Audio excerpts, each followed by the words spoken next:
So I began by putting some cumin seeds into a whole cup of pearl couscous.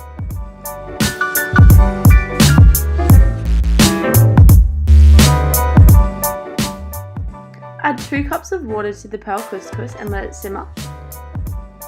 So once the veggies finished cooking, I just mix them with the other ingredients and put some sesame seeds on top.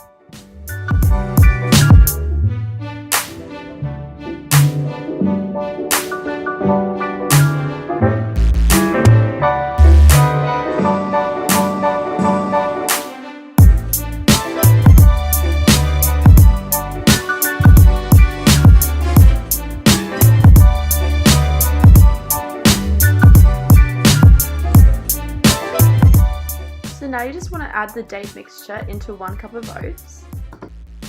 So the mixture should come out like a dough consistency, and you just want to press it all down into a lined tin.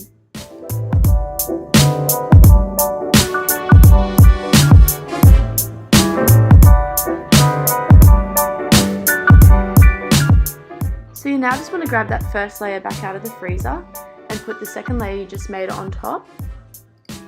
So this part's obviously not the healthiest, but if you just do a thin layer of something like 80% cocoa chocolate, then it's not too bad for you. So once again, just pull the tray out of the freezer and put in the last chocolate layer and serve with some sprinkled hazelnuts.